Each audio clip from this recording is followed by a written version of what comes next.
Saurabh, are you there? Shall we start?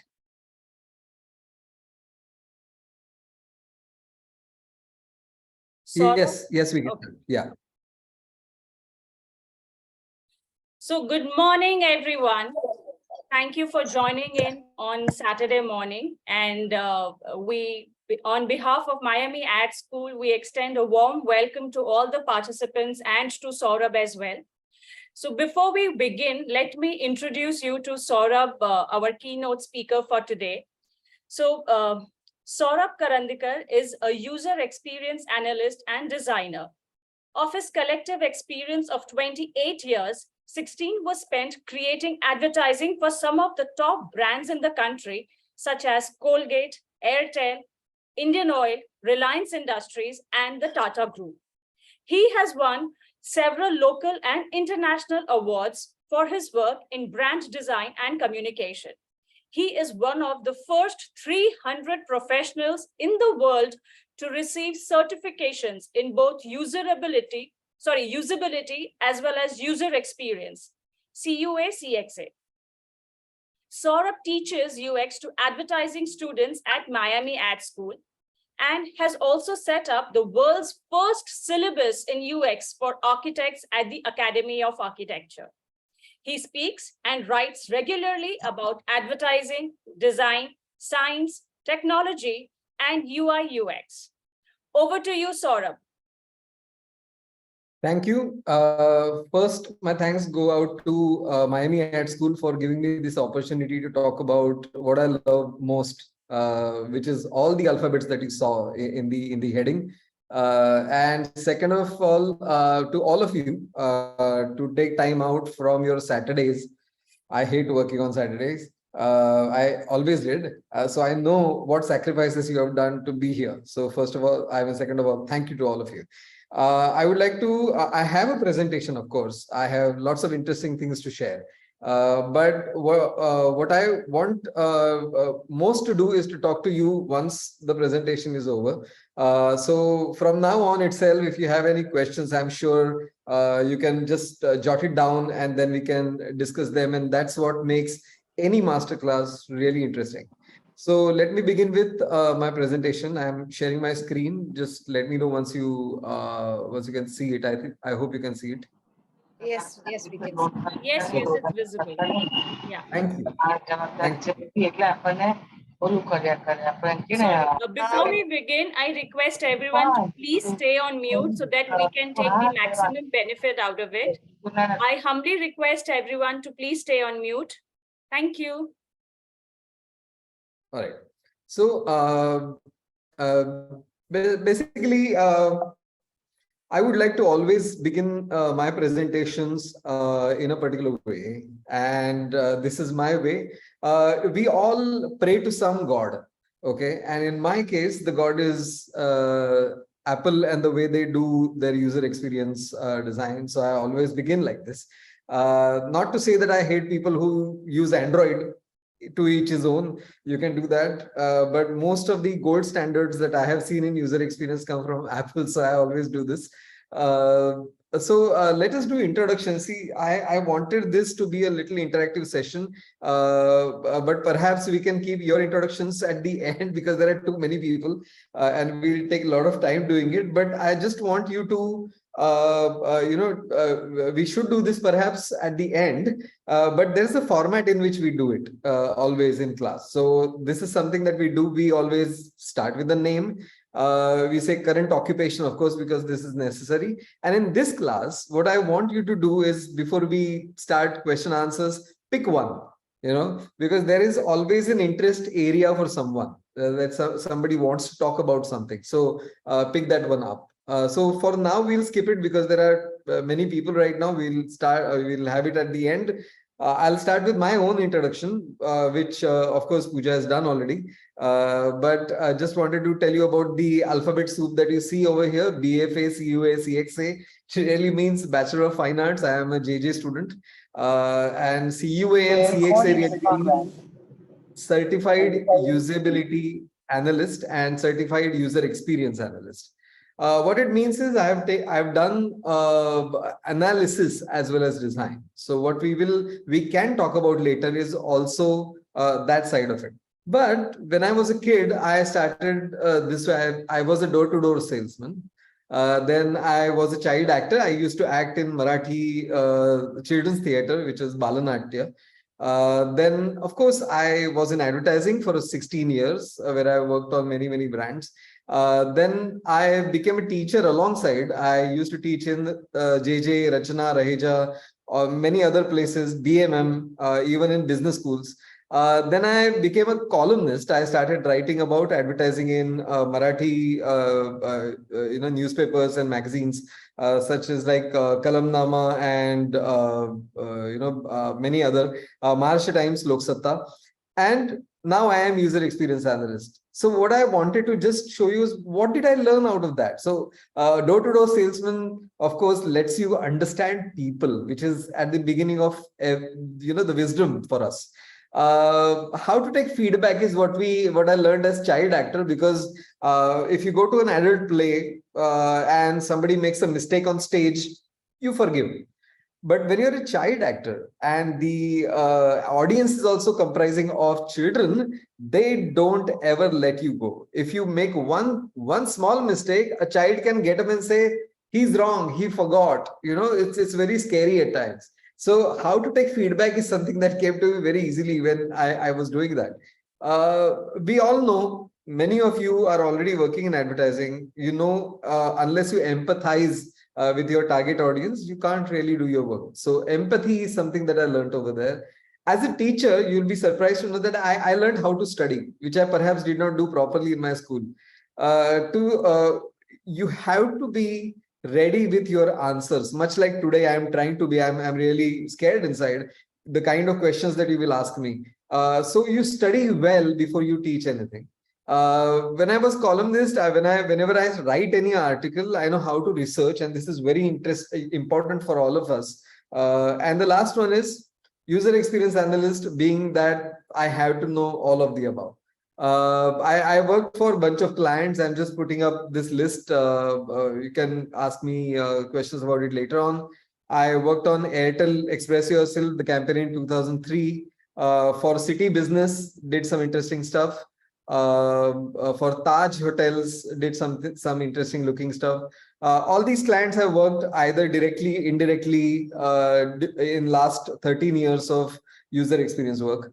I did personal finance applications, smart city applications, games. Okay, so something like Dream 11, but Live Pools is now taken over by a company in Canada, so it's no longer there. Hold on. And currently, I'm working on an app called FieldSense, which is downloaded over 85 countries. This keeps track of people's meetings, essentially the salespeople. Where the salespeople have gone, it keeps track. So that's the software. If you go to international airport, you will see some of my work over there. There is a browser application on some kiosks over there where you can find where the art pieces come from. Jaya He is the exhibition, or rather, I should say, art museum over there. So you get to see it there.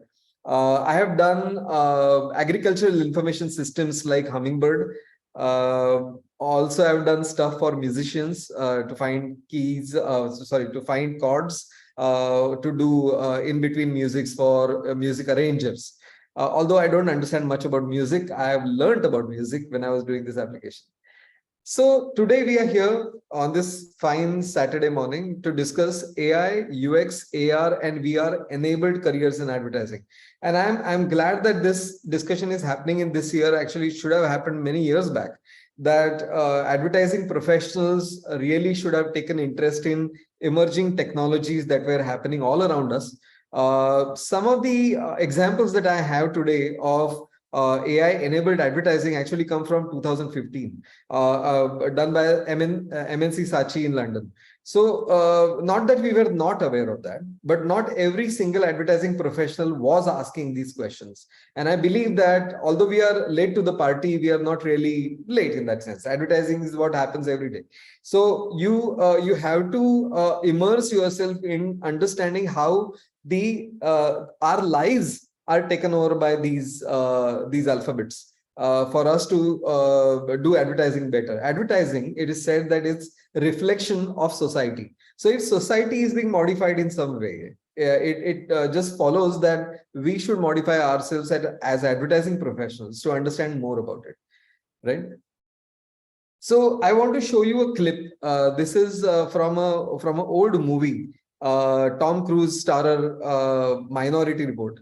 And there is one scene where Tom Cruise enters a mall and his retina is recognized by cameras over there, and the advertising messages are, kind of following him. Just watch. The road you're on, John Anderton, is the last track.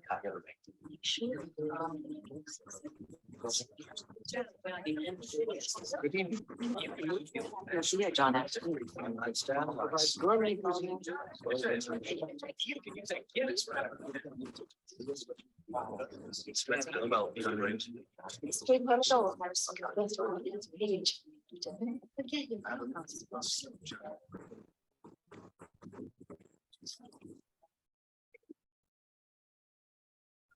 Moto, welcome back to the Gap.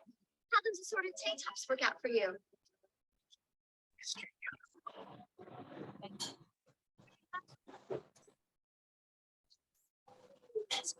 Would you come back for another pair of those shabby?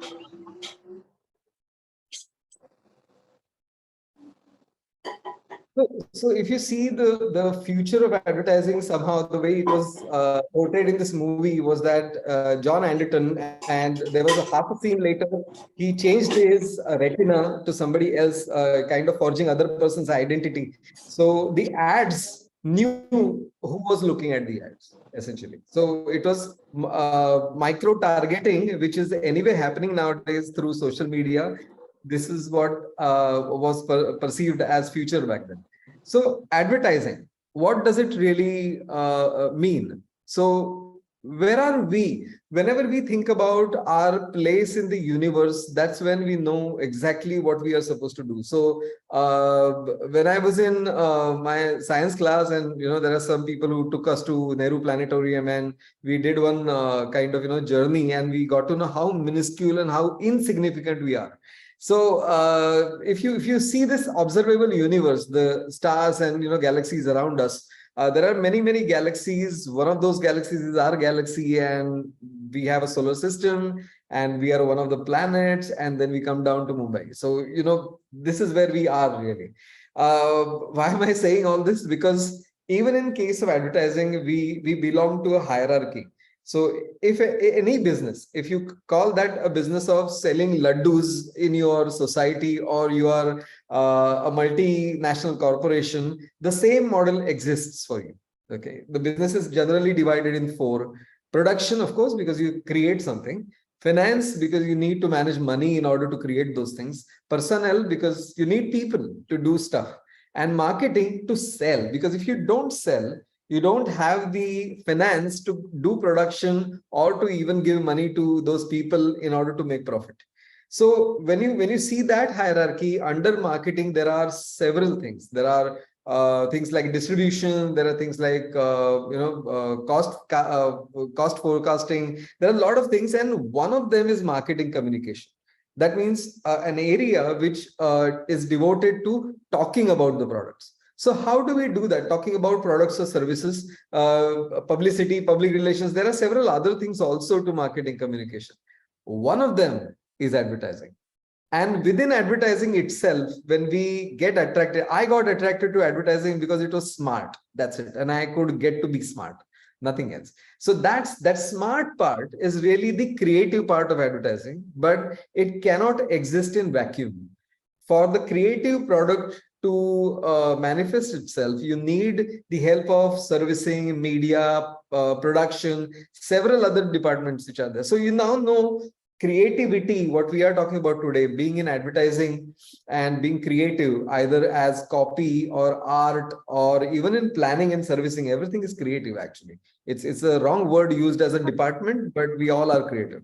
So what do we do really? So when I was in art school, we were talked about how to take a proposition and turn it into a visual, right? So how to make it into an art and copy led communication. But then this is what one of my bosses back then, Zarman Patel, told me about. He said that you are the tip of the pencil. That's it. But don't forget that for the pencil to write, you need that rest of the pencil, which is marketing strategy.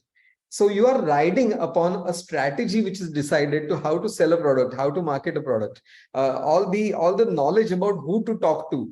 All that comes from marketing strategy and advertising creativity. Although it's very important, it's just the face that you meet, right? So there is a possibility right now that you are all feeling that, you know, we are so insignificant. No, we are not. We are the reason why products succeed. So advertising is, of course, necessary in all this mix, because without a tip, however good a pencil you are, you can't write, right? You need that tip. So why be creative? The question that we generally ask, you know, why are you coming up with ideas? And I have been to many client discussions where they say, you know what, just simply say something about my product and you can be your creative and you can win awards and all that. What some marketers fail to understand is those two things are the same.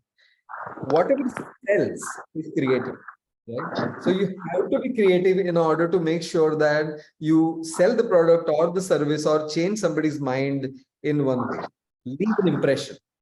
So if we are in the business of leaving impressions, we need to know the mechanisms that go behind making those impressions. So let us talk about the mechanisms of what makes advertising. Okay. Some time back, I had heard about this one piece of statistic which said that in one single day, all of us, on an average, about get about 50,000 advertising messages or 50,000 messages of some sort that our brains are decoding or they're working on. The brain is working on those things. 50,000. And the question is, how many of those do we remember? Because we may be in business of advertising, we think that, oh, such a nice ad. But the person on the street who is looking at our ad is not interested in what we do all day. He's interested in his life. So how many things will that person understand or say, keep in that person's head are very, very few. So I just took the liberty of coloring them differently. And you would be, you know, heartbroken to know that only 7 of them is what we remember, right? 50,000, just to show you, these are really 50,000 dots. Believe me, I have done it in Adobe Illustrator. I can count also. So, but 7, if you see, these are the ones that really are kept in short-term memory of every person.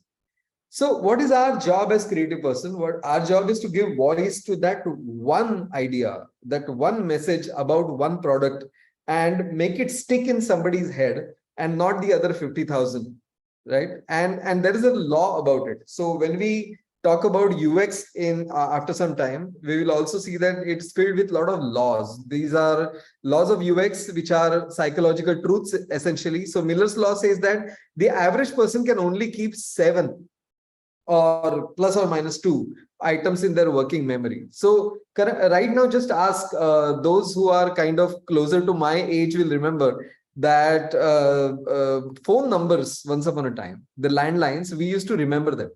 And I remembered almost about 30 different numbers of my aunts and uncles and my mother and father, everyone's numbers. But today, because you have iCloud storage and you may have 2,000 to 3,000 numbers on your phone, you don't remember more than 2-3.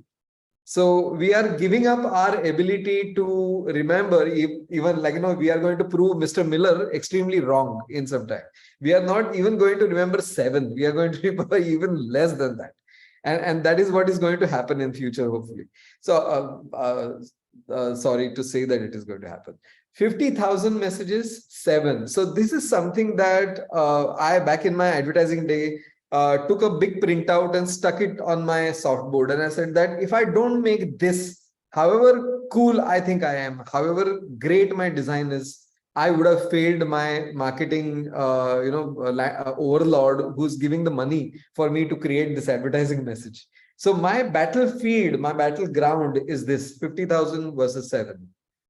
And that also is not something which will be so easy for us to attain. Advertising is also something which kind of slowly works on us. We hear the ad once, we hear the ad again. It starts working on our psyche, thinking, okay, maybe I should try this product, and then finally one day I'll buy. How does it work? But that means that there are several million people who will be attracted by this. So AIDCA is the model. So attention. Okay. The next step is interest. So many people will be attracted by the ad, but only few of them will really be interested in what you are trying to say. Several reasons. Maybe because the message is interesting. Maybe because the message is talking to them while they are thinking about that kind of product. If I'm thinking about buying a car and there is a car commercial, I'm going to be interested in it. And desire is, it emerges in some people's mind who are even lesser than those who get interested in your message. Desire to actually go for the brand, desire to get the product, and conviction about only going to that product, only buying it, and definitely I need to do this. Conviction is extremely necessary. So even less number of people will be convinced about what you're trying to say. And the last one, who's even less than that, will be actually taking an action. So you see that although there are 50,000 and there are 7 messages that I remember, that still has to go through this funnel for me to take an action. Now, you know how tough this business is. Now you are talking about mass communication. When you talk about targeted communication in social media or maybe other ways in digital, perhaps this will be slightly easier. But still, you will have to spend a lot in order to reach those individuals for them to take an action. So advertising business, creativity is very tough. It's not something which is easy. It entertains, definitely. It looks snazzy. It has appeal. It looks amazing. But if it doesn't work through all these channels, then it's actually unnecessary, right? So we are talking about AI, UX, AR, VR enabled careers. But if we forget these principles of advertising, no matter how much we are interested in technology or how much we get to learn about each of these things, it's not going to be enough. Now the next. Now let's focus on artificial intelligence. Suddenly, this is something that you feel. This was about a month back or maybe 2 months back when ChatGPT was announced. And ChatGPT, I think it took about 4 days for it to reach first 10 million customers or 10 million users. And this is supposed to be the fastest of them. People thought, oh, wow, suddenly in 1 day, everything was made. Like, God created this universe in 7 days kind of thing. It just happened. It didn't just happen. Okay. It took a lot of years and it just manifested itself. So John Maida is one of the, he was once the dean of MIT Media Lab, and he wrote about artificial intelligence. And one of the examples that he gives in one of his technology and design and technology report, is that an example of a lily pad covering a pond. Okay, so imagine there is a pond. Okay. And imagine that there is a kind of lily pad which grows on that pond and covers the surface of the pond. And the kind of lily pad which is sown over there doubles every day. So if today there is 1 lily pad, tomorrow there will be 2 lily pads. Day after tomorrow there will be 4, then 8, then 16, then 32, right? So it is said that, so in that example, what John Maida says is that the total pond gets covered in 30 days, right? So in 30 days, there are lily pads everywhere. So the question in that example is on what day out of 1 to 30th day, what day will the lily pads will cover half the pond? And typically everybody will say 15th day, because 30 day, half, 15, half pond. But no, The half pond will be covered by lily pads on day 29. And suddenly on day 30, it will be double it, right? Because that is the law that it is there. Half the pond, full pond, quarter, half full. So in 3 days, it will all be everywhere. What we are looking at right now is the exponential growth in AI. So it is right now everywhere, but it did not start on day 20, day 15 or day 10. It started on day 29 because we were not watching. But artificial intelligence is really, really old. So I have got some dates for you here. I mean, years, and we will go through that. You have seen ChatGPT, right? It is language models, large language models, and we will talk about it if you want. We will talk about mid-journey if you want to. If somebody has done it, if somebody has signed up for Adobe Firefly beta and get really dejected. I showed this to people. I showed this to some art directors, and they said maybe we should, quit advertising and go and join agriculture or something. Everything is being done by machine, but there is something called AI effect. Okay, what we call today AI, we did not call it AI. We would not call it AI tomorrow. So calculators, if you really see once upon a time, they were also artificial intelligence, right? It was a machine which was doing something that the human did. So it was intelligence built in a small pocket size machine, which was giving out answers to our sums. But we never called it AI. Then there were robotics, which were kind of, putting cars together and all that. Did we call it AI? Back then they did, but no longer do we call it. So it's called AI effect. Whatever is AI today will be every day tomorrow, and you will stop calling it. Deep learning, what we know today, started in 1967. Alexei Ivankov's, this is one of the charts that he put down saying that how does a machine understand an elephant? So for a machine to understand the shape of the elephant, each part of the shape can be specifically understood by a layer of intelligence. So machines will understand it by part, and all the parts come together to form an understanding of everything, right? And today, I just saw something some time back, a very scary video, that if you're having a dream and if they take a PET scan of your brain and feed that scan to the machine can recognize what you're looking at. So in few years' time, I'm sure that we can see what we dreamt about yesterday. And it is scary at the same time, very intrusive, but it just shows the power of understanding on several levels. Machine learning started in 1959. IBM started it to understand moving people so that their automated cars can go across the road. Amazon uses machine learning to understand how many boxes will fit in one truck. And that is what they do before even the boxes are sent over the platform. The person at the end knows exactly that it is all these are going to fit in this particular truck. Fulfillment centers of Amazon, you should see those videos are available on YouTube. They just show that the carts move and come to the person who's trying to put stuff in the box. No longer the person goes and gets something which is kept somewhere else. The cart comes to you via robotics and artificial intelligence. The operations are happening nowadays with robotic arms, and those are critical ones which can be programmed and then it can be carried out.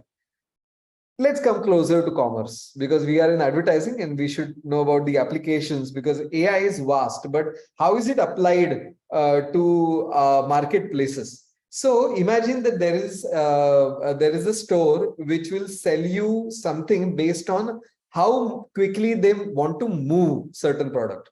So imagine that you pick up one can of one particular thing, and because you picked up the can, the number of cans which are remaining on that particular crate are less. Therefore, it will give you a discount if you keep picking up cans from there. So the cost will keep changing based on how popular something is. So supply and demand will be understood by machines, and then it will be given to us. So I'm sure that some of you are already coming up with ideas what to do about this thing in advertising. But This is an example of the power of artificial intelligence.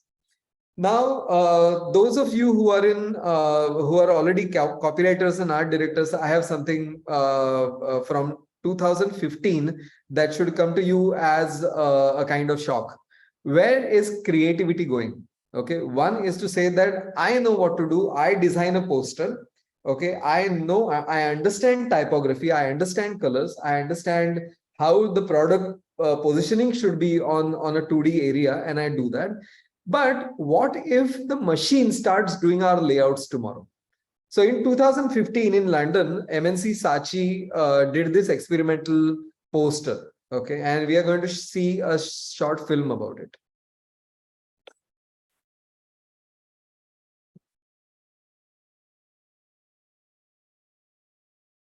Over time, machines have taken over more and more jobs in every industry.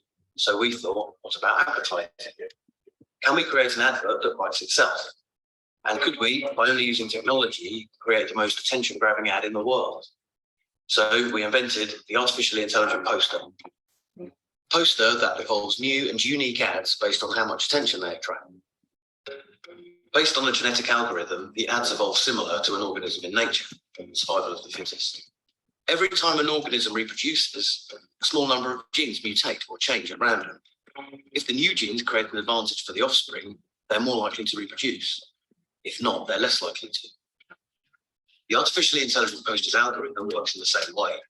Each ad is made up of genes, copy, layout, fonts, colors, and images. The ads that get more attention are more likely to reproduce with each other, creating a new generation of ads with better performing genes. As a small amount of those genes will mutate at random, the next generation has a chance to improve, and so on.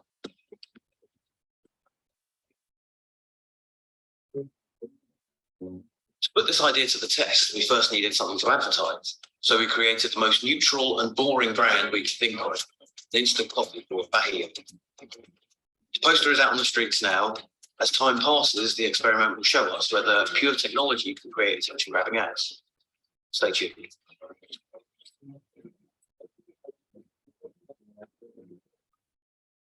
So several of these posters were these are digital posters, of course, and these are screens really, and there were cameras next to that screen, and it could pick up how many people are coming and looking at these posters.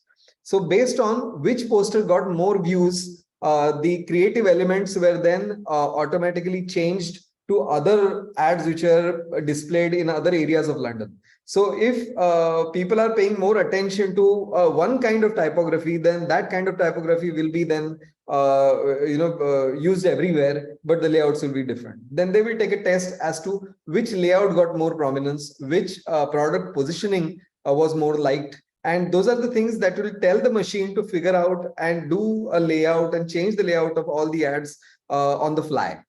So this is something that may happen tomorrow, much like what happens to Tom Cruise in that movie, where whenever you go past, if you don't look at the ad, the model will change, the ad color will change, the product positioning will change, new headline will come over there, new music will come if it's an audio visual ad, and a new ad would have been created, which the creative team never came up with.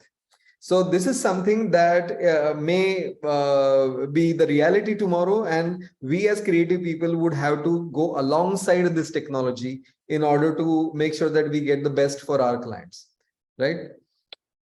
Netflix is doing it right now.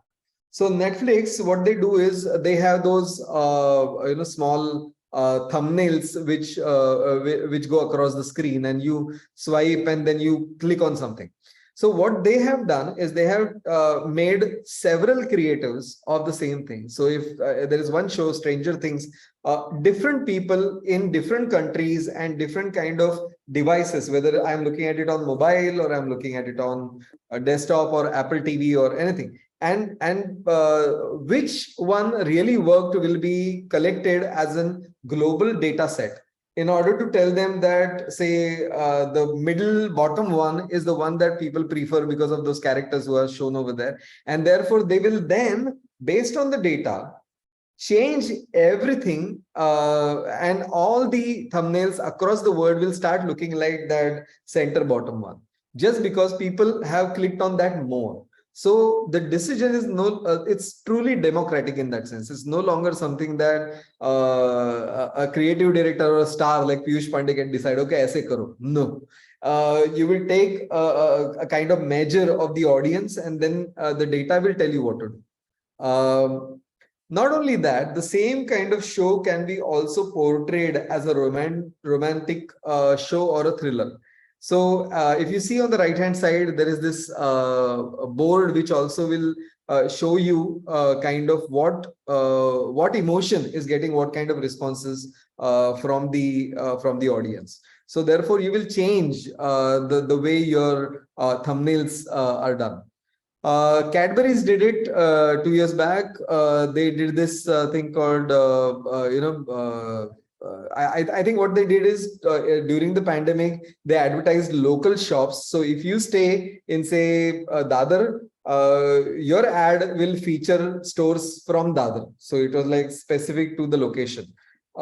This year, what they did was this was last year. This is last year. They did Shah Rukh Khan posing and calling out the name of the local shop.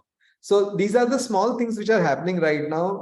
I would say that unfortunately the amount of these things which are happening are very low, and mostly those things are done for awards. But awards are the ones which really make us as agencies and creative people visible. So that's something which is also required. So that's what is happening right now with artificial intelligence.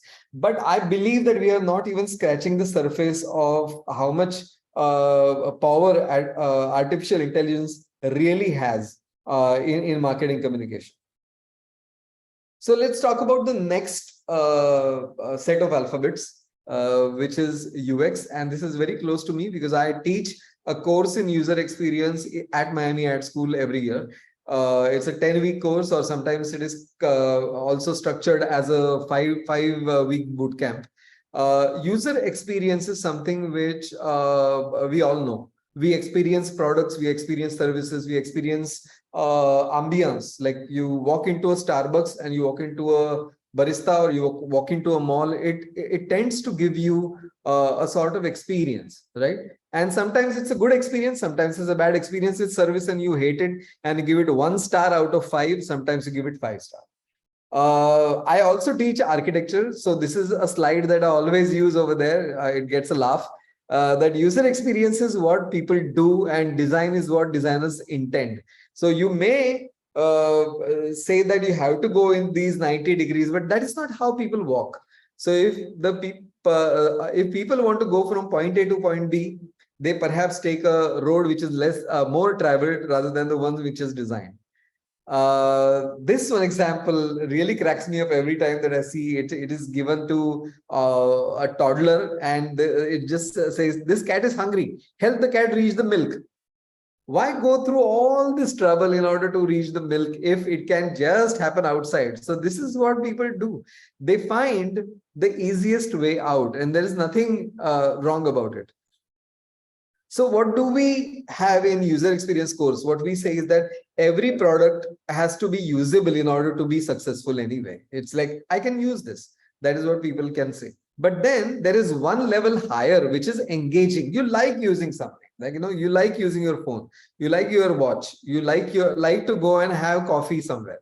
At a particular place. You like to buy on Amazon, or you like to buy in Big Basket, or you like to buy in Flipkart and you don't really like Amazon, whatever. So there is a level where you say, I like using something. Then there is a level where you say, I don't want to use anything else.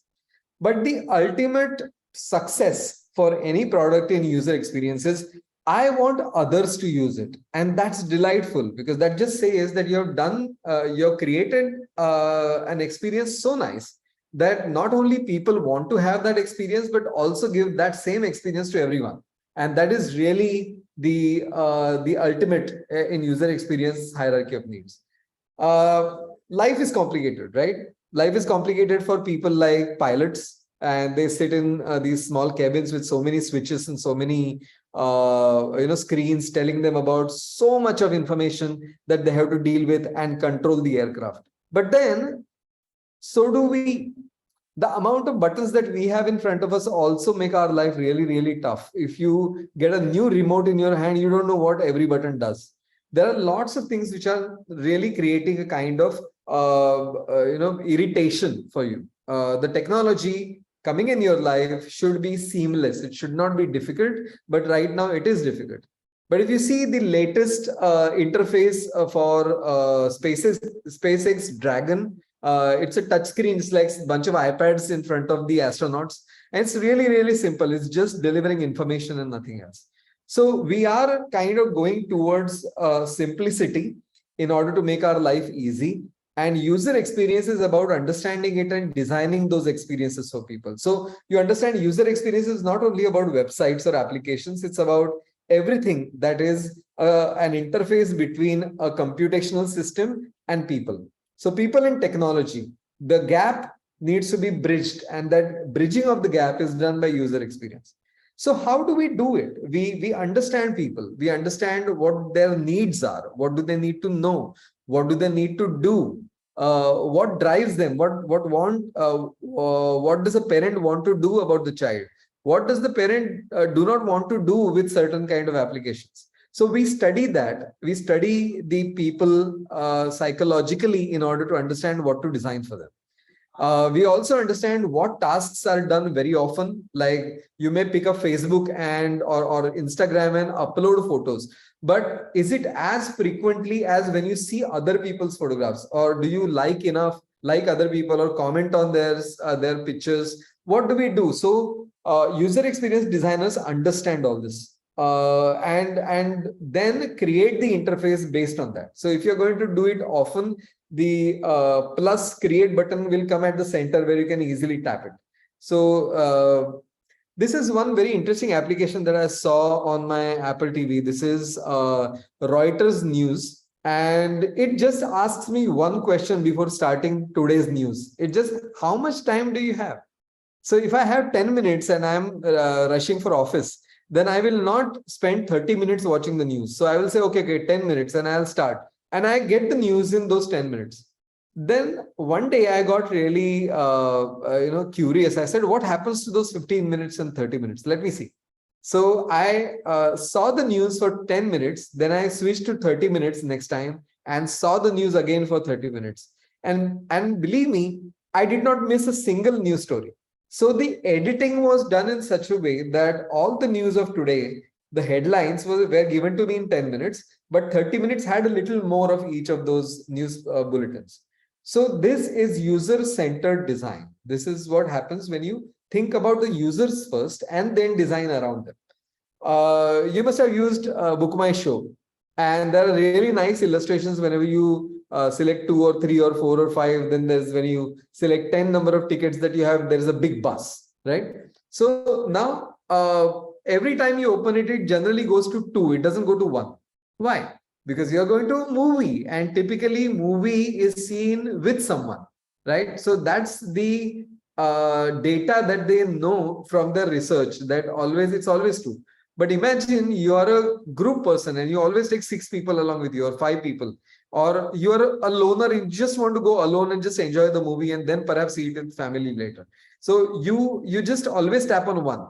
If you keep tapping on 1, I'm sure that it changes to 1 next time when you start the application, because it's trying to make you do less amount of work for you to reach your objective, which is booking tickets. That's what they want you to do. So these are the tricks that we use in user experience to make sure that the actions that the user is supposed to take or the customer is supposed to take happen seamlessly. So humans are complex and designing for them isn't simple, is what we always believe in user experience. So you have to understand people. In advertising, we did understand people, and then we created interesting messages that appeal to those people. And because of that, people took an action, right? But that action was singular, which is going to perhaps making a phone call or going to the dealer or going to the shop and buying something. But when we create an application, when we create a website or a microsite for our brand, we want the person to engage with the website a little longer. It's not just once done thing. So you have to care about what the person wants, in what order does the person want something. what a part of the website that the person has already visited. So next time when the visitor come to the same website, can he go to the other stuff? So those are the strategies that you can use in user experience. And as I promised, there are lots of laws which are here. Fitts law is another one, which says that the time to acquire a target is function of the distance and the size of the target. Forget the Sanskrit about it, but all I wanted to tell you was that all the apps which are made for small kids will have big buttons.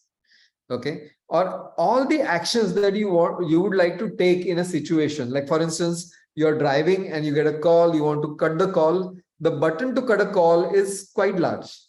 Okay, and that happens because your action can happen faster if the button size is larger. If the button size is small, it will take more time for you to reach the target. So you have to understand the environment in which somebody takes an action. There is something called Zeigarnik effect. People remember uncompleted or interrupted tasks better than completed tasks. There are a lot of other things also which are there, and in the course of user experience you will get to know many more of them. What are these laws? These are the laws which help us understand people so that we can design for them a little better. Now let's talk about the next one. AR, augmented reality. What is augmented reality? It is the reality in front of you, but it is augmented. It is being overlapped with a layer of information. Right?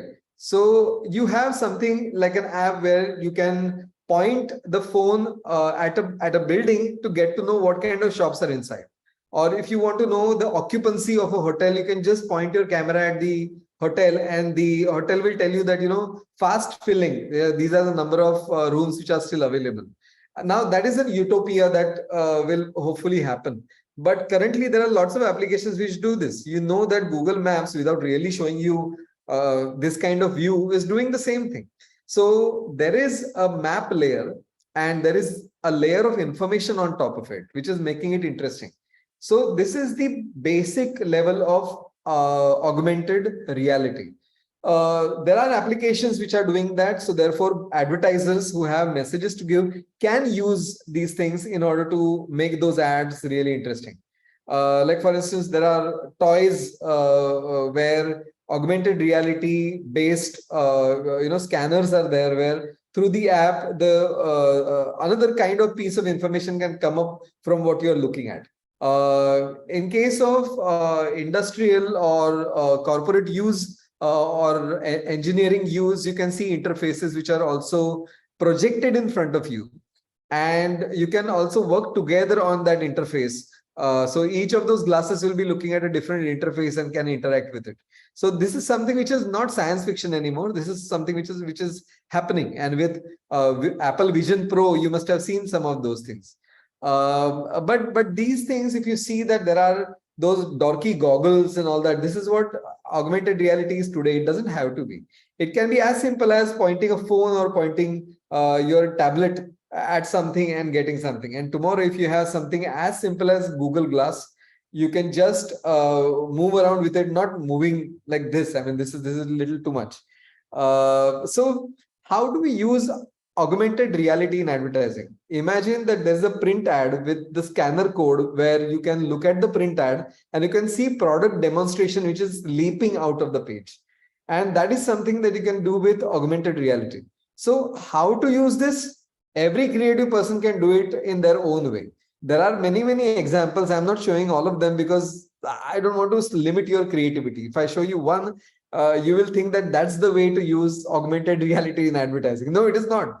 The best use of augmented reality in advertising is yet to come. It's still not there. Okay. Augmented reality technology is becoming better. Advertising creatives are getting the hang of this technology. But the outcome that we expect from augmented reality in advertising, the best one is yet to come. Now let's talk about VR. What is the difference between augmented reality and virtual reality? Virtual reality, you are somewhere else. Okay, take it like that. And augmented reality, you are looking at your reality only, but there is an information layer. So virtual reality, now the Apple's device is actually kind of mix. It is showing you your reality, at the same time it is also showing you interfaces which are within that. And sometimes you can even turn it on so that you completely are sitting on some beach looking at a sunset. That you can do even with devices such as Oculus Go or Oculus Quest or Oculus Quest 2, which is coming in some time. So that time you're not looking at your reality, but you are somewhere else and you can interact with the information which is kept over there. So what is required over here for creatives to think about? How does the technology function? You have to know the inside out of the technology or depend upon someone who knows how the technology works. Come up with ideas that bridge the gap between the brand and the consumer and what consumer does with these technologies and try to come inside their world. So just one example of such a brand entering somebody else's realm. There are gamers, right? So you know that there are consummate gamers which just keep playing all the time. Now there are multiplayer games such as Fortnite. You must have heard about Fortnite. I don't play, my daughter plays, but Fortnite is immersive. That means once you start playing, that's your world. You're not going out, you're not looking at a billboard, you're not watching TV commercial, you're not doing anything, you're not even on social media. You're on the chat which is within that gaming environment. Wendy's Burgers wanted to advertise in that game. So what did they do? They just thought about what does the character do? What do all the characters do in that game? So it's a combative game. You shoot at each other. There are things that you can destroy. So the moment somebody said there are things you can destroy, someone in an advertising agency for Wendy's got a great idea. They said that, okay, what is Wendy's? So always your story starts with what is the proposition for your brand.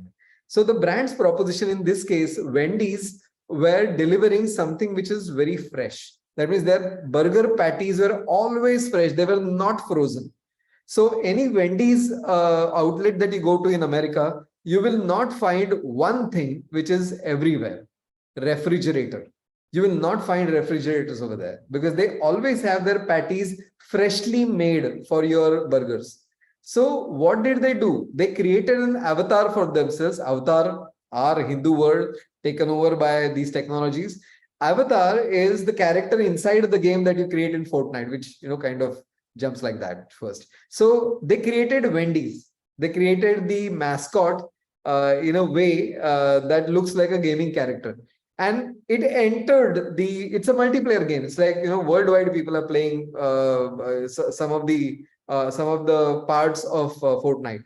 So Wendy entered over there and started bashing up all the refrigerators wherever she could find it. So all that she did was not kill others, not do anything, but just destroy refrigerators. And that was picked up by some gamers. They started streaming it and everybody was watching it saying, dude, what is this? What is happening? What is this character doing? What the character delivered was a simple message about the brand proposition saying that Wendy's burgers are always fresh. We hate refrigerators. So now this is an idea that came from some creative person's head, but that creative person knew what was gaming and what can be done inside a game. So inside a reality that people are watching, can you enter, much like what happens with Meta universe and we have been talking about Meta. Somehow after artificial intelligence, people have stopped talking about metaverse. But that's the reality again, where you can enter, and there are a lot of brands which are trying to set up shop within metaverse also. So what do we need to know about AI, UX, AR, VR enabled advertising? We discussed advertising, we discussed AI, UX, AR, very short, I know, but introductory discussions have happened. Now, what do we need to know about having a career in this kind of changed advertising scenario? What do we do here? So traditional creative department in all ad agencies, you must have known that there is always a creative director and there is a art director who looks after art and copywriter who looks after the words. And they, in a sense, report to creative director. They sit together with the creative director, come up with ideas, make mock-ups, make comprehensive ads and go to the client. The client rejects it. They come back, work again, go back again. Client says, okay, fine, this looks nice. Then they give it to media and then it is released, right? So this is what happens in traditional creative department. Going forward, I believe that in every agency, the creative department will also have another person along with these two characters. And the character that I would like to call is technologist. So there will be art director, copywriter, and technologist sitting together to figure out how to do this in certain kind of realms. So the job of a creative person tomorrow or a creative director tomorrow is not going to be traditional. It's going to be, I need to know what happens in Java. I need to know what kind of programming do we need. I need to know if I say, come up with an app, how much time does it take? Who does what? How an app is created? How much time Apple takes to approve an app, or say Google takes the time to approve the app. If we are going to build an artificial intelligence system, how much time the data set collection takes, how much time the training takes. If it's machine learning, it's deep learning, it's a system like a neural net that needs to be deployed first onto the data which is collected by advertiser, and then something can happen. These things are not very linear. The way coming up with a design, coming up with copy has its own timeline. The same way technology also has its timeline. So we need to understand the changed scenario simply because our target audience, our customers are now immersed in technology. Therefore, we need to know technology, right? So tomorrow's creativity will not only depend on art and copy, but it will also depend on technology in similar nature. So technology, let us spend some time talking about tech. What is technology? It's scientific knowledge put to some use. That's technology. So science and technology, when people say, they are talking about scientific principles, scientific findings, and they're also talking about how it is used. So if it's a touch screen, then the science behind the touch screen or capacitive touch comes from understanding materials and understanding magnetism. So those are the scientific principles which give you a touch. And because it is touch interface, then you can come up with designs which are built around the technology. So how the technology has been evolving, just look at this chart. If you see the gap between two innovations or technological advances in time, like writing or watermill or printing press and steam engine and all that, have been hundreds of years. But now, if you see the internet and mobile technology, it's going up and up, and it's going to happen everything at the same time. So there are some science writers and some scientific thinkers who have come up with this date 2032 and 2050 in some people's cases, where they call it technological singularity. That means everything which had to be invented would have been invented by that time, because it happens so quickly that everything will happen. There is nothing to be done afterwards. Now, it's a scary scenario, because then the question will be, why are we required on this planet? But let's set that aside, because people are still buying diapers and people are still buying Coca-Cola and Pepsi. So let's jump back a little. What I'm trying to say is, if you want to know about technology, this is the pace at which technology is developing. You don't need to know the nuts and bolts of it, but you need to know how certain kind of technologies work. So I'm going to show you an example of something which now is surprised me some years back. This was in 2013 and 16 again. But somehow people haven't seen this. This takes you away even from your mobile phone. Tomorrow, mobile phones perhaps will cease to exist. So designers who say that UI design seekh lenge. Wait, look at this. My name is Ivan Pubarev, and I work for Advanced Technology and Projects Group at Google. The hand is the ultimate input device.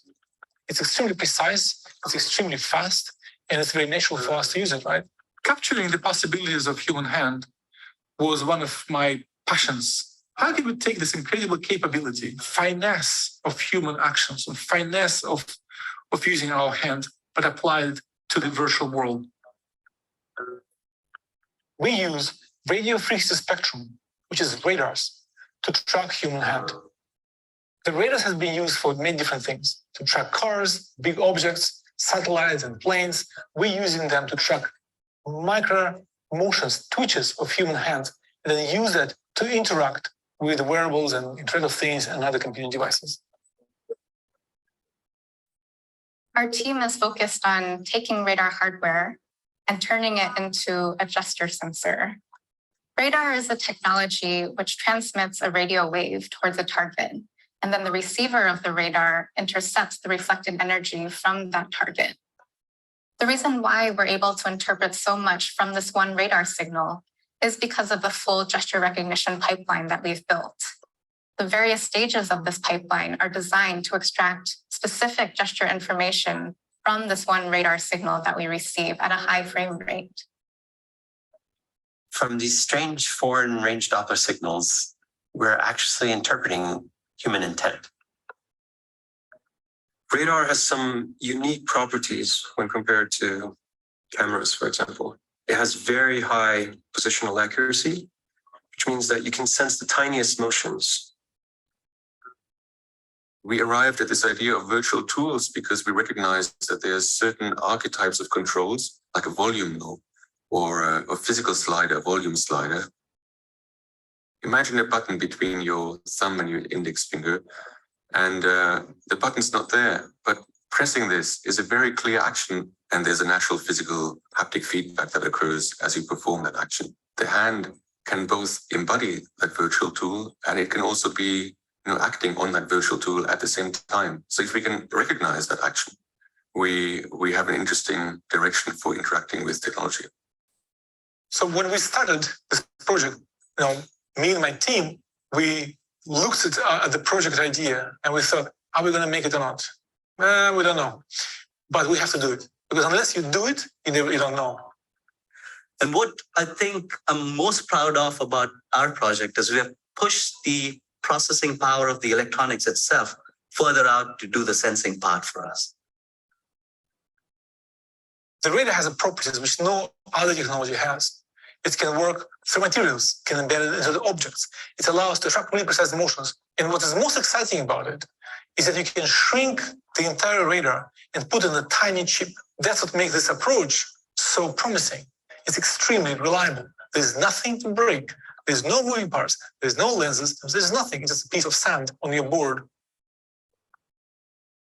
Now we're at a point where we have the hardware where we can sense these interactions and we can put them to work. We can explore how well they work and how well they might work in products. Blows your mind usually when you see things people do. And that's what I'm really looking forward to. I'm really looking forward to releasing this to the development community. And I really want them to be excited and motivated to do something with it, right? You know what really got me excited about this was the last part where somebody was manipulating Photoshop with hand like that. Changing colors, changing brush size and all that. Imagine you sitting in front of computer and just doing this in order to make a visual. It's amazing. Anyway, with Midjourney, you are not even doing that. But if you wanted to do your craft, then you can actually do it with your hands. And this just means that tomorrow, the surface that we are looking at, the black mirror that we keep looking at, the phone, perhaps will not exist. So these are the possibilities that technology show you. That doesn't mean that it's going to happen, but you have to keep a watch on what is happening, right? Sorry. So what happens to technology? Let's say how any new technology gets adopted. So every time a new technology comes up, like Vision Pro has come in. There are tech enthusiasts or innovators, they're called. They are the ones who jump on the bandwagon very quickly. Then there are people who see some sort of gain in it, long-term gain. So they are called early adopters. They see it. Then early majority forms, which is like there are pragmatists. They say, okay, first let the others use it and tell me whether it is right. Then only I'll buy it. Like I remember when Apple Watch came.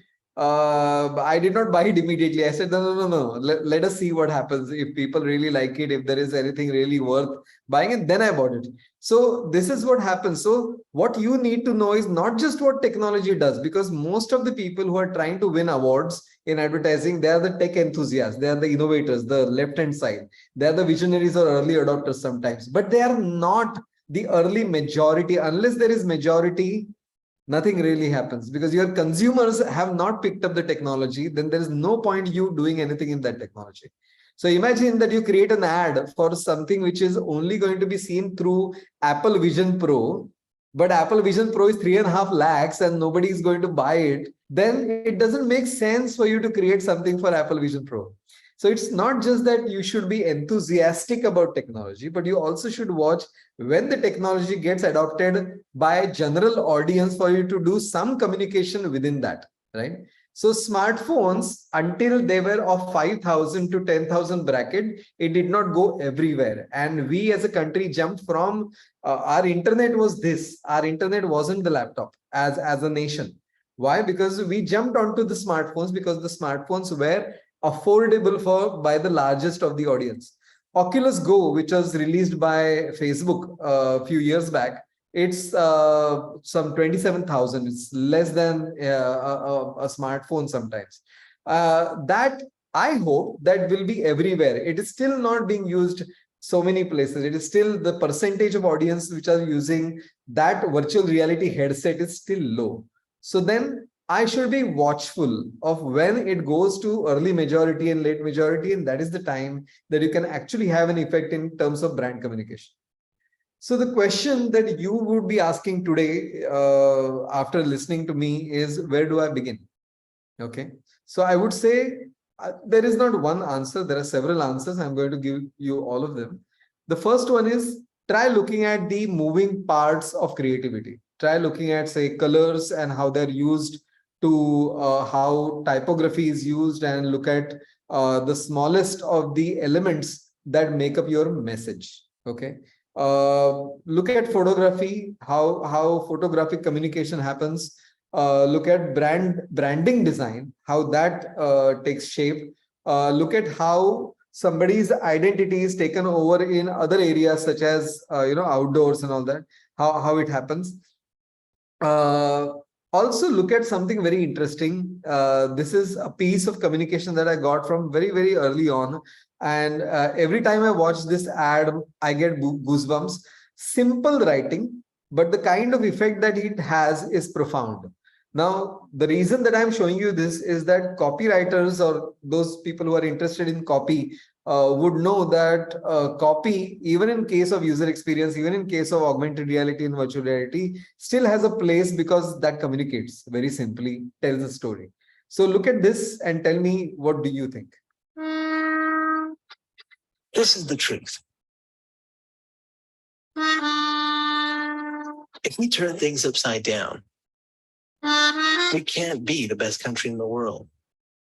I'd be lying to you if I said that Argentina has a great future ahead, that we will be a safe country, that our economy will be strong, that our children will be healthy, get an education, and have jobs. Before anything, you must know, our country does not deserve such things. And I'm convinced of this because I know the Argentine people. Corruption and hypocrisy are in our nature. I refuse to believe under any circumstances that we could be a great country in the coming years. Thanks to the people's votes, this country is sinking to new depths.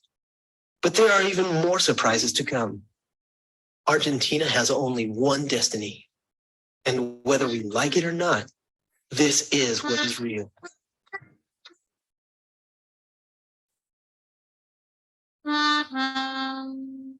You should know that I believe exactly the opposite. This is what is real. And whether you like it or not, Argentina has only one destiny. There are even more surprises to come. This country is sinking to new depths. But thanks to the people's votes, we could be a great country in the coming years. I refuse to believe under any circumstances that corruption and hypocrisy are in our nature. And I'm convinced of this because I know the Argentine people. Our country does not deserve such things. Before anything, you must know that our children will be healthy, get an education, and have jobs. That our economy will be strong. That we will be a safe country. Argentina has a great future ahead. I would be lying to you if I said that we can't be the best country in the world if we turn things upside down. This is the truth.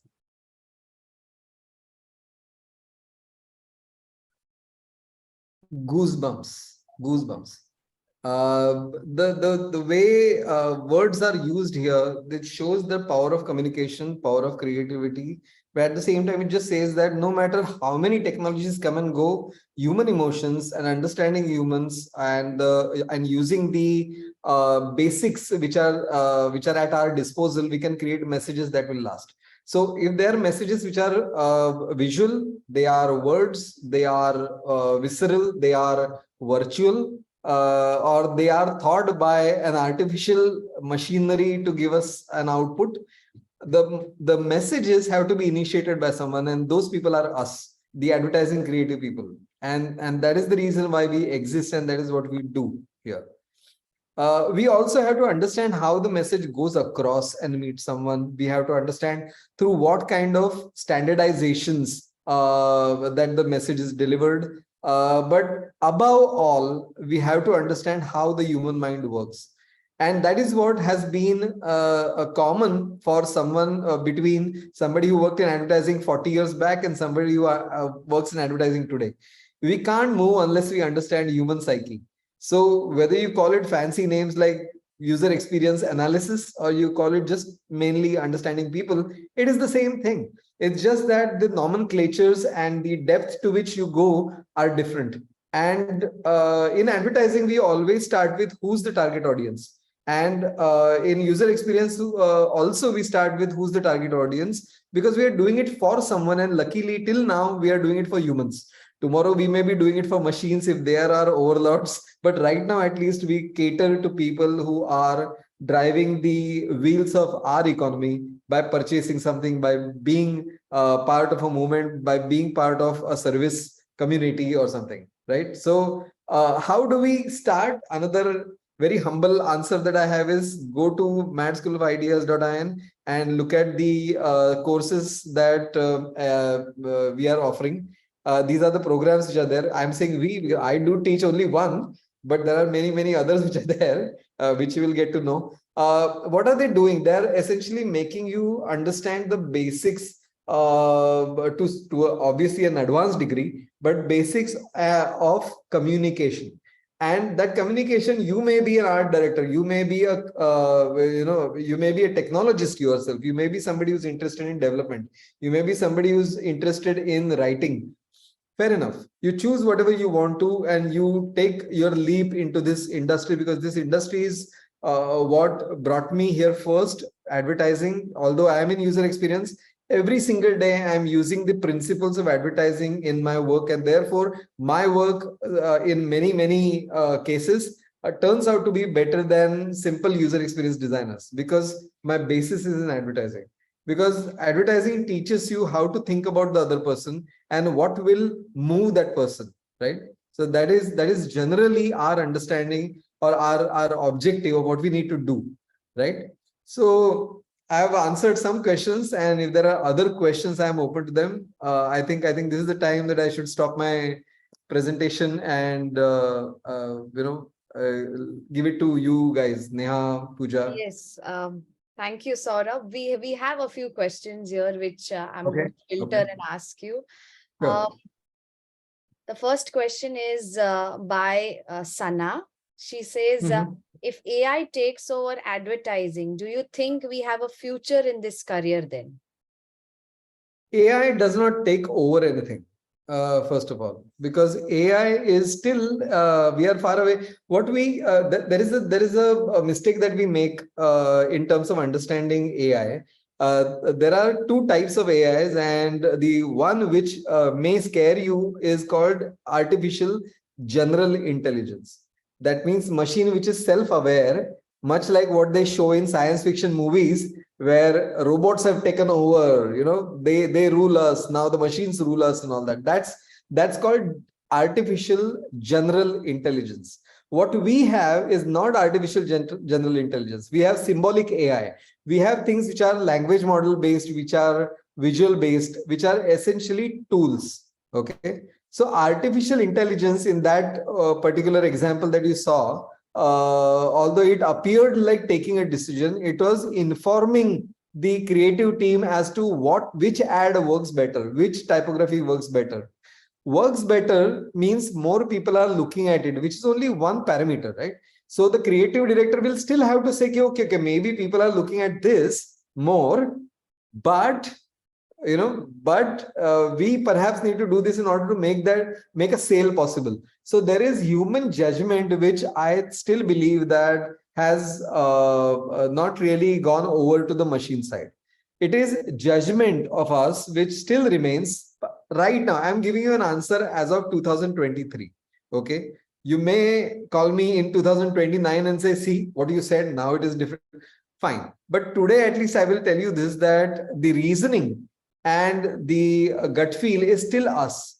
And artificial intelligence, not artificial general intelligence, as portrayed by many movies, artificial intelligence is just a tool, much like what we have with art and copy.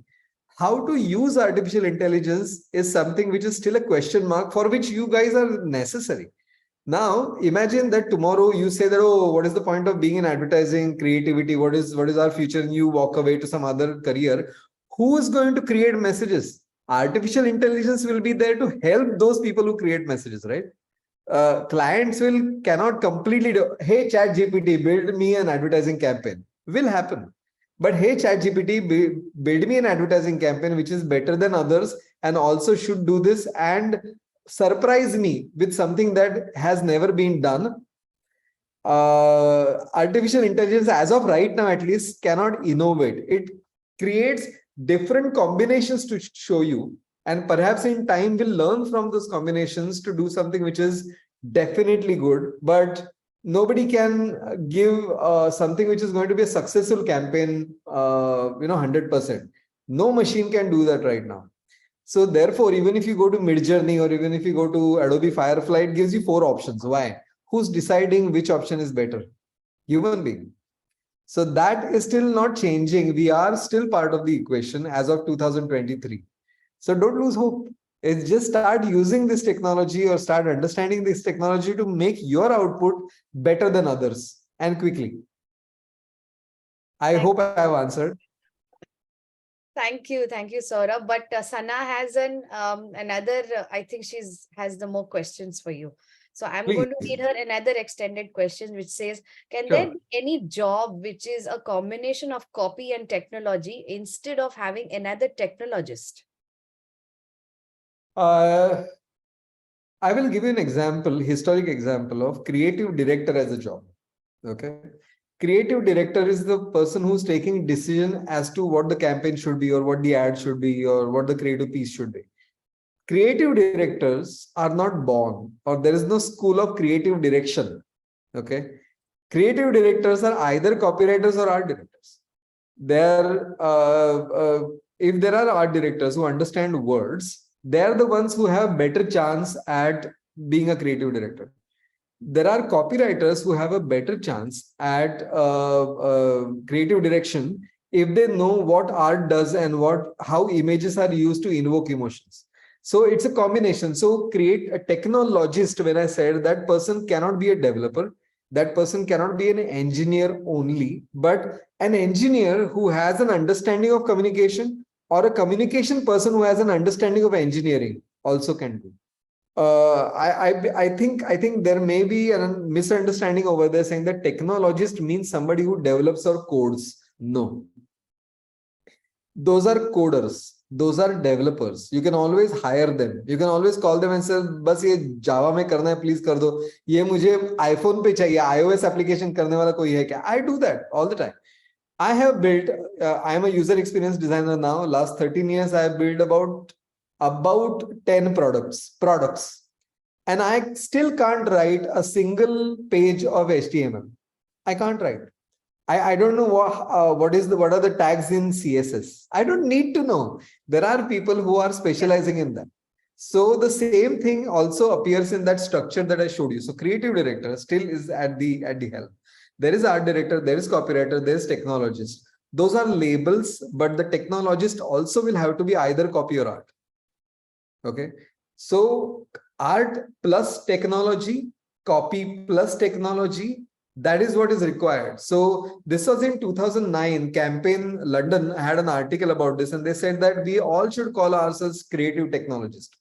because that is what we are really. We are creative, but at the same time, we are technology enabled creatives. So creative technologist is what the term should have been. I think Neha, I should have put it over there like that.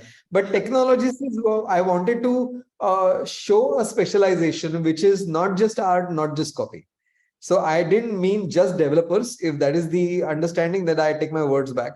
But it should be somebody whose understanding of technology is greater than the other partners. Okay, so I jumped from advertising to user experience because I liked technology from the beginning. It's not possible, or it's not even right for every single art student to get into user experience. That's ridiculous. Cannot happen.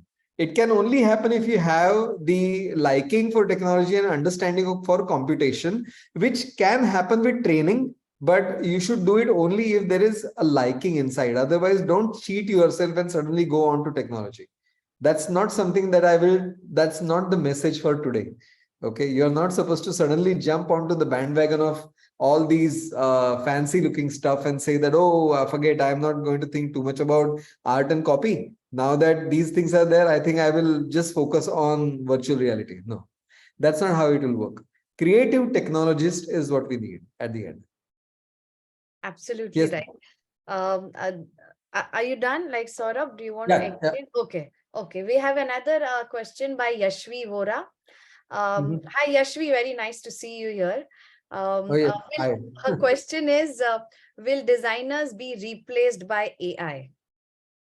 Designers will be helped by AI, and the design chores which are there, which are repeated tasks, which are the lowly tasks, which are typically given to visualizers and junior art directors, will be done by artificial intelligence.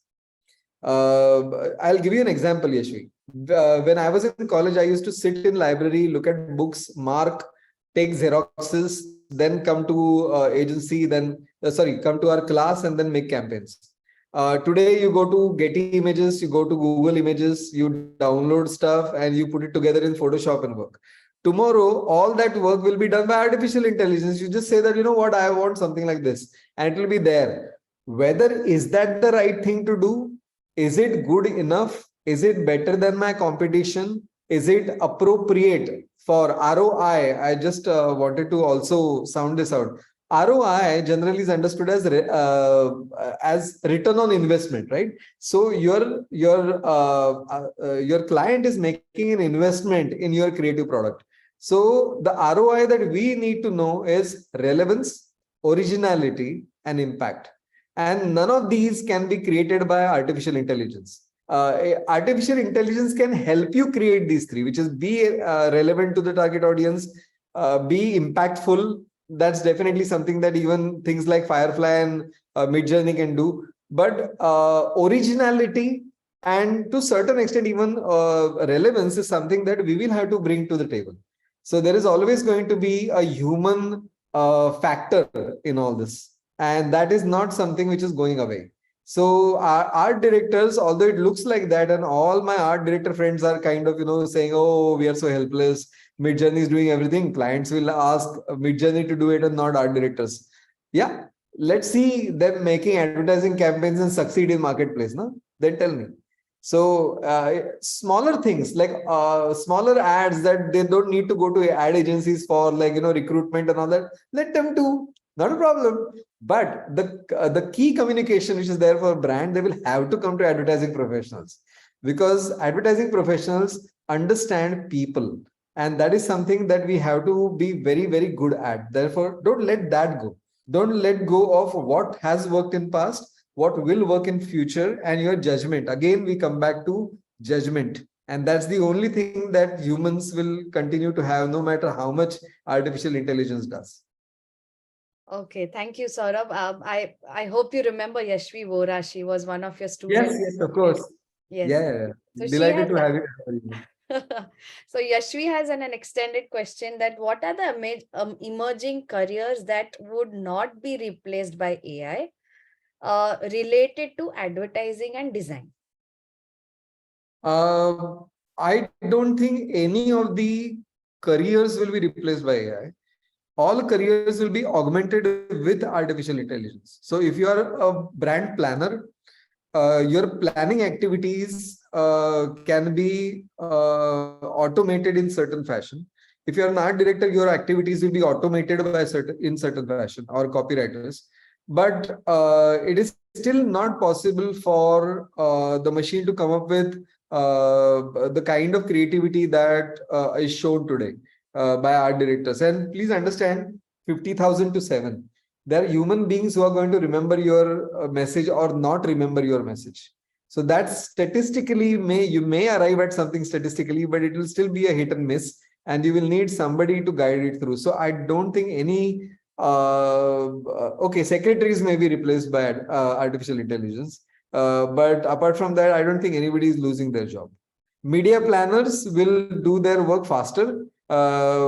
Media buyers will perhaps let artificial intelligence do the bidding and negotiation with media, or make a plan which is optimized for certain kind of budgets and all that. But their jobs will still remain. Maybe perhaps less number of them, but they will be required. So the operations will increase, the productivity of certain companies will increase, but none of the careers will really be replaced by AI in the near future. Let me always say everything in near future, okay? So don't kill me if it happens in 2030. Okay. We have another question by Sagar Palkar. He says, what is the roles and responsibilities of an art director? Any book recommendations to develop design sense? There are many books which are containing past advertising work.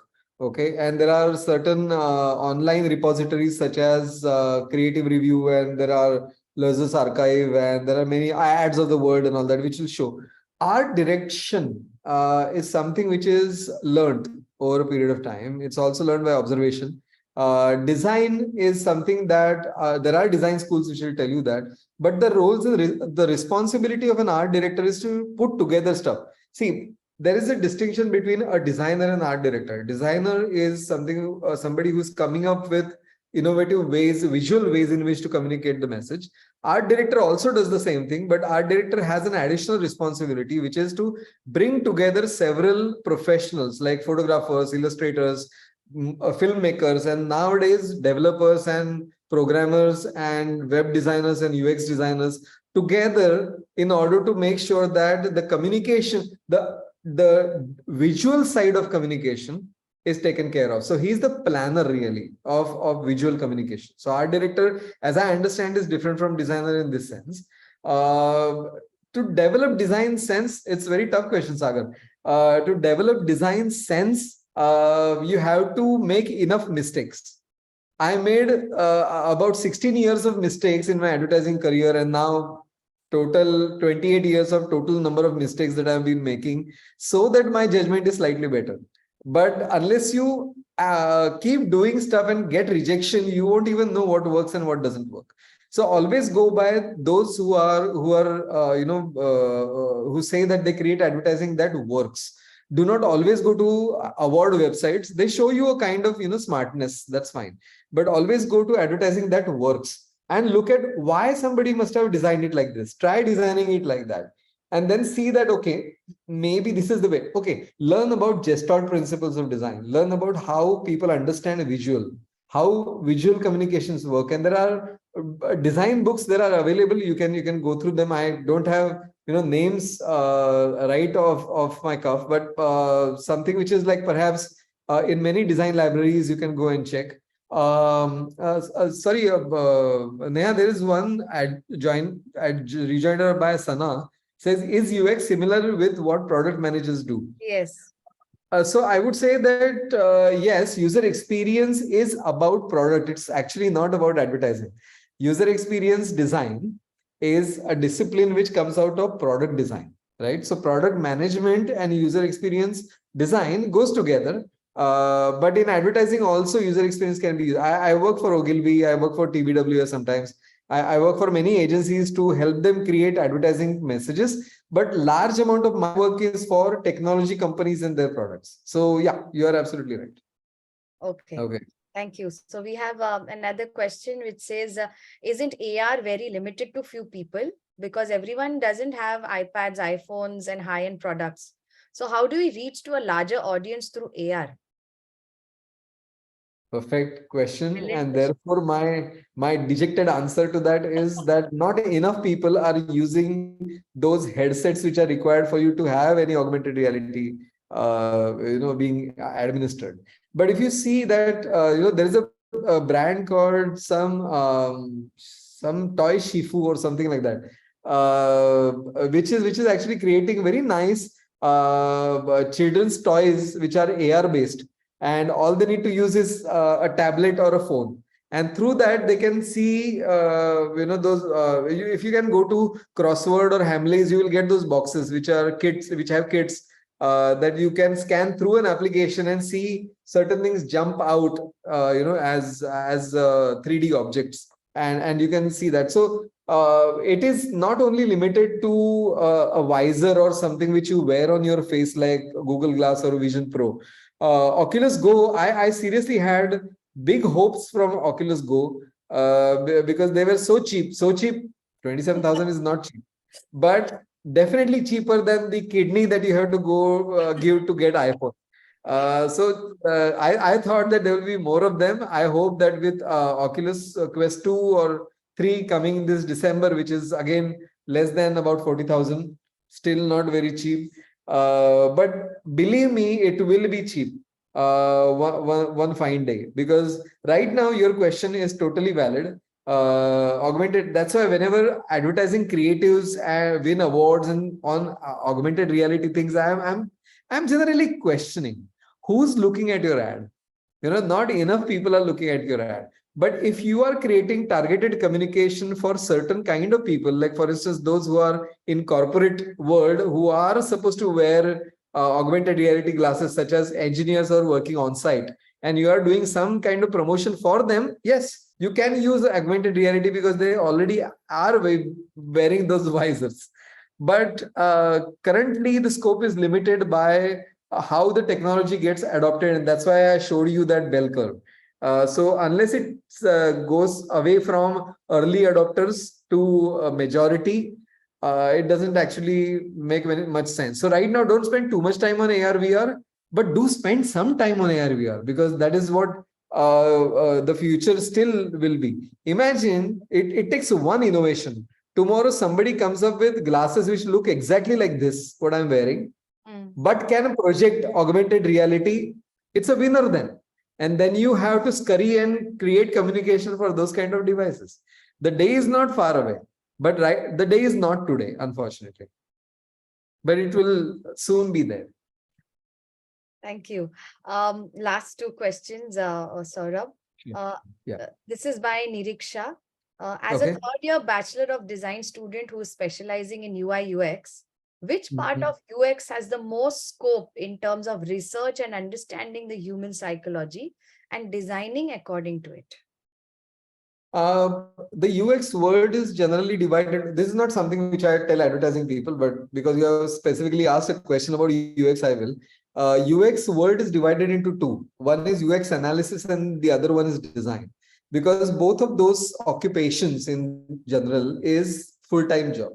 There are anthropologists, there are researchers, UX researchers, who only do that part, which is knowing about human beings, knowing about users, talking to users, conducting interviews. So user interviews and user analysis is something that I would believe that is the greatest area where psychological understanding is required. But I won't limit it only there. Even if you design to not go to research, but go to UX design, your inputs may come from those who go in the market and give you research findings. You still have to interpret them in your design. So when you interpret those findings in your design, that is where you have to use psychological understanding that you may cultivate because of your reading, because of your experience with actual people, and your understanding of how people perceive visual communication or visual cues which are there, say the kind of interaction elements that you put in your design.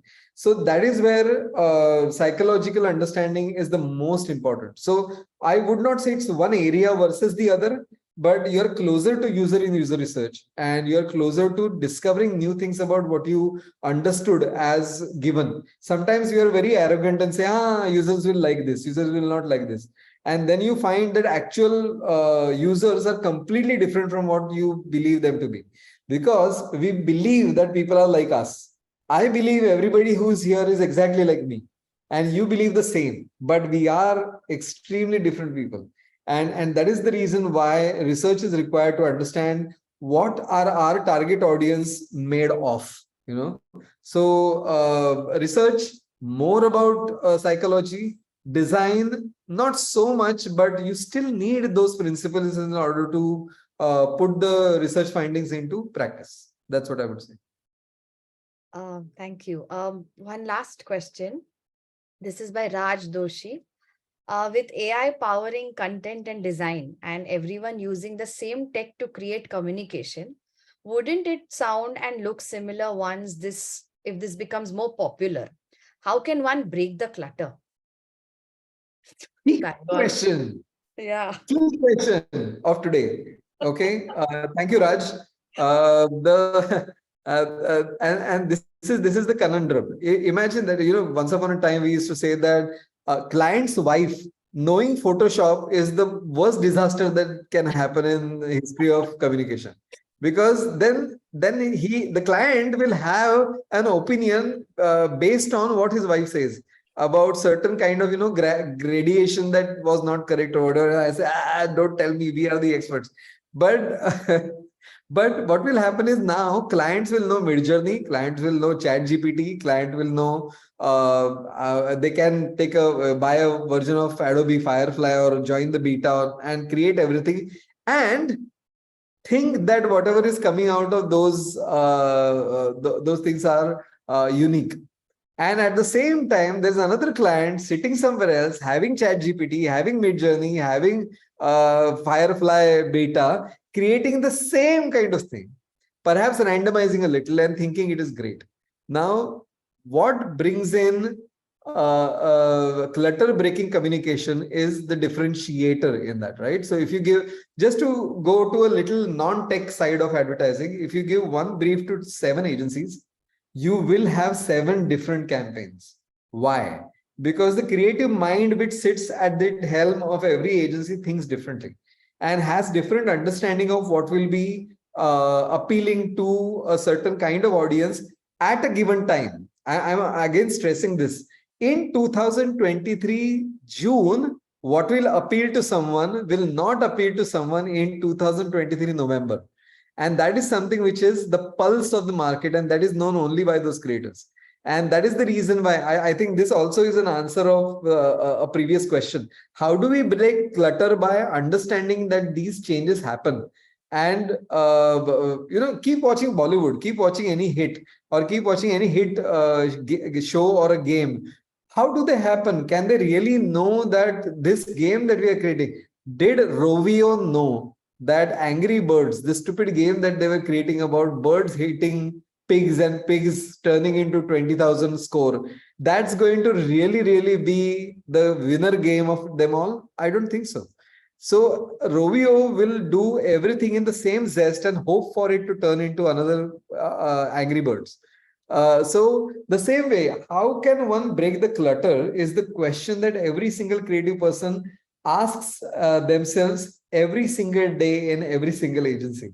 And it is extremely, it will be extremely arrogant for me to give a conclusive answer to you today, because that's not right. Every single creative person will come up with their way of breaking the clutter. And that is what makes a kaleidoscope interesting to us, right? Kaleidoscope is the best example that I can give of creativity, because every day when you turn the kaleidoscope, you see a new pattern. And that pattern may or may not be something that the target audience will find interesting. So that's the game. That's why we are in advertising, and we are still perhaps enabled by AI tomorrow, perhaps enabled by all these technologies, but still in the business of creating new patterns with our kaleidoscope of our understanding of the market, our understanding of communication. So yeah, these automations will create similar products. Just as an additional note, when I was learning user experience at HFI, I asked the same question. You're saying the same answers that you are getting from one product, say Amazon, you'll get the same answers in user experience design from Flipkart also. How do I make the differentiation? And that is when he said that, no, you have to use your judgment. I said, then it is not science. Then it is gut feel also. So therefore, communication is not only a science, but it is science, but not an exact science. Therefore, art and business and gut feel can still reside in this realm. And that's what makes it interesting. That's what we all do, these things that we do. I hope I have kind of answered your question. I know that not conclusively. I don't wish to also. Okay, I think that was the end of the questions Yes. pouring in for you, Saurabh. And Thank you. I think you answered it very patiently and diligently, each one of them. Okay, if there are any more questions, you can type it out in the chat box, or probably we can, go ahead by concluding the session. Thank you very much. Thank you, whoever is left here. I would like to thank you for being here so Yeah, long. we would like to thank you first, Saurabh. A Thank you. huge thank you to Saurabh, because Saurabh has been a great support, a great friend to us and to Miami at school, always. And I see that some of your fans have followed you here at the masterclass. Yes, I have. I too I see. had my sets of questions, but I felt that the questions asked here were more intelligent than what I would ask. So there is a lot of creativity out there, and here at Miami at School, we are here to help you. Saurabh, thanks a lot. You always have a plethora of examples to share, and the apt ones, which are at great use and can be shared with everyone, and loved every bit of it. Thank you for always supporting us, and wish you all the best. Thank you Thank so you, much guys. for your time, for your energy, for everything. Thanks. It was really nice being here. Thank you all. Thank you so Bye. much, and thank you to all the participants here. Thank you. Thank you, Saurabh. It was very insightful.